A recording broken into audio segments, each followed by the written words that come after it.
Good afternoon, podcast community. My name's Cam King.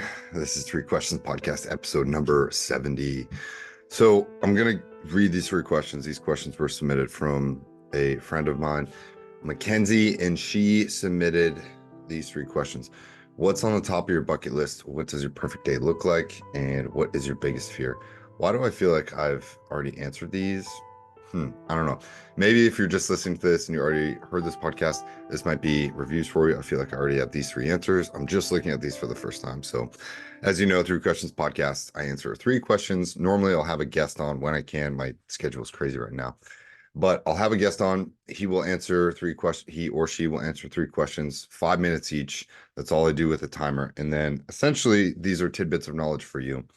I started Three Questions Podcast because my coaching and consulting company, where I work with entrepreneurs and teach them different systems to help them make more money, save more time, be less stressed out, more in control of their lives. I was answering a lot of similar questions. So I wanted to start a podcast and also get other people's experience and insight into answering different types of questions. I do not know everything. I've made a lot of mistakes. And I'm feeling pretty vulnerable sometimes when I put these podcasts out because again, although I am a subject matter expert on some things, there's so much to learn out here. And if these podcasts help you in one little way by listening for 15 or 20 minutes, then that's all the work I put in is worth it. So without further ado, I will hop into these questions and I'll tell you more about the podcast after if you want to get in touch. Okay. So question number one. What's at the top of my bucket list? My number one bucket list item is to take my dog, Sadie, who is an 8-year-old German Shepherd, on a road trip through Italy. I want to rent a car, has to be manual, and I want to take her in December for 2 weeks or 3 weeks and want to drive all around Italy and show her all the sights. That's my number one thing. Just take a bunch of Polaroids, get a cool pair of Ray-Bans, some Hawaiian shirts, some shorts, flip-flops, maybe one suitcase, and I just want to go feed my dog steaks and bring her all around. I want to bring her everywhere from, the Amalfi Coast, maybe Sardinia to Cinque Terre to Rome to Italy. Um, and I just want to walk her around the city and I want to show her things. I want to take her out to dinner and sit out on really nice palazzos and venues and just meet, talk, and drink nice wine. I want to bring her around Tuscany and sip wine with her. And I want to show her my favorite places in Italy. That's my number one thing on my bucket list. And I don't know why. I've meditated about this. I've had dreams about this. I've journaled about this. And I need to do this in the next, 2 or 3 years max. I don't know. Um, I hope she's going to be mobile for forever, and I need to figure out how to make her live forever. But for me, that's just one of those weird random things that would fill my heart with so much joy. I don't need to publish anything. I just want to bring Polaroids, no phones, just maps and go from place to place and see where the wind takes us, right? I want her to see some of the things that I've seen, and I know she would love it there. So that's a pretty weird thing, but that's the number one thing on my bucket list. That would really complete a big part of my life and what I'd like to do. That dog has done a lot for me. If you don't know much about me, she's my best friend. I got her at 6 weeks old at South by Southwest, which is a music technology and art conference in Austin, Texas. And yeah, that dog has been through everything with me. And I'd bring her to work. I would never accept a job or go working for a new company unless I could bring her to work. So for me, that's been a huge goal of mine, something that I'm working towards, and hopefully I'll accomplish it this year. I need to really map that one out, and I haven't spent a lot of time journaling where it is that I want to go and imagining what that's going to feel like. So that to me is my number one thing that's on my bucket list. So we'll end it there. Short question for today. And then what does my perfect day look like?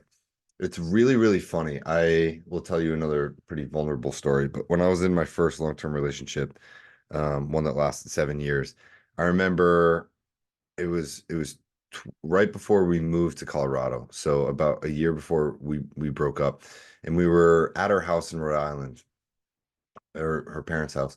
And one morning, I remember she looked at me very oddly. I was not aware of this at the time, but she asked me randomly, she goes, "What does your perfect day look like?" And at the time, I was skydiving and I was CrossFitting and I was running and I was doing jujitsu and I had a side business. And I remember this is maybe 4 or 5 years ago, probably 5 years ago now. And I told her, I said, probably wake up, go for a run, and then lift for like an hour and a half, and then come and eat breakfast, and then go for a morning skydive, like a sunrise skydive, and then go hiking with Sadie all day and come back and grill some meats and maybe like go out for drink or grill some meat, eat some lunch, do whatever, and then go to jiu-jitsu and then probably go out for some drinks. And I remember her and she just kind of looked at me like, okay.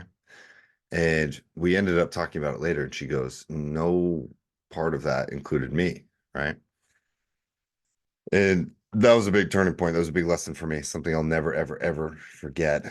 Because if you're in a relationship, that person does want to be included in your plans. They do want to be put first. And if you're dating and you continue to put your hobbies ahead of another person, you won't be able to do that for long. I guarantee you that.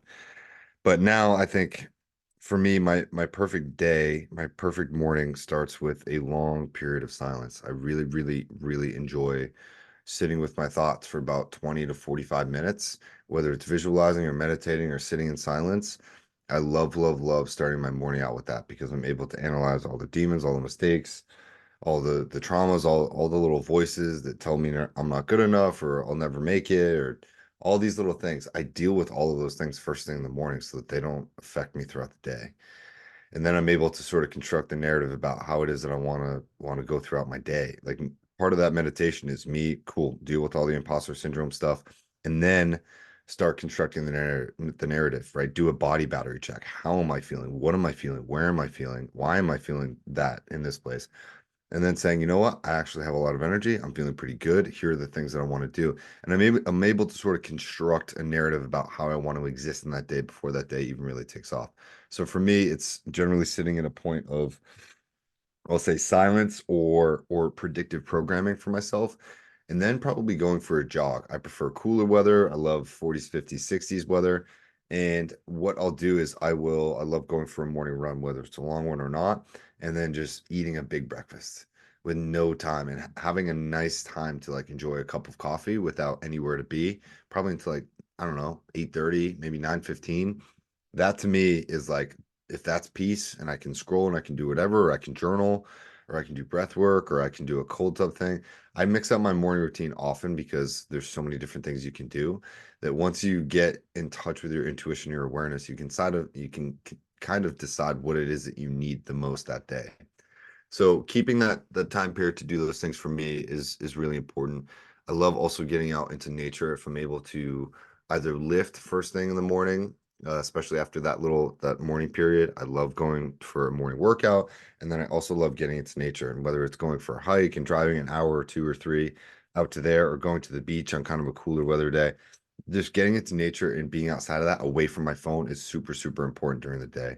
If I don't have plans with you and am already in the middle of my day, I hate just having my phone. So for me, having a phoneless day is pretty good. Like I think it's okay to come back and check on it later if you want to make plans for the evening or something, or just check in on something. But I think people need to get out of the habit of taking our phones everywhere we go all the time. I don't see how that's really beneficial for us because having time to think by myself is really, really cool. And obviously, I'm single right now, so I talk about spending the day with Sadie or my dog getting out into nature is super important for me, and I completely agree. Um, so just doing that, and then I think hanging out with friends and going with the flow of the moment will probably be something closer to my ideal day now, right? So 1 or 2 workouts, plenty of time with my dog, and enough time to maybe work on a side business or two and get some content out there or create some products to, keep revenue generating for me. And then spending time with friends, right? When I feel like for me, I have to fill up my cup and my battery first before I bring it to other people. And I'm a trained extrovert, but I'm probably normally an introvert. Like I love my alone time. I'm very protective of that. And when I have my alone time, it allows me to show up and be a trained extrovert, even though I'm probably naturally not. So I hope that kind of makes sense. That's what my perfect day looks like. A morning period of silence, some point of nature, working on my businesses, also getting in a really good workout and eating really good food, and then spending time with friends. Not so much drinking, but just enjoying their company or having a good conversation really means a lot to me. Especially with the people that I'm closest to. So hopefully that's a good answer for that question. I'll hop right into question number 3, and that is, what is my biggest fear? And I'll tell you right now, this is probably not what you expected, but my biggest fear is success. Um, and I'll tell you why. I think that success scares me.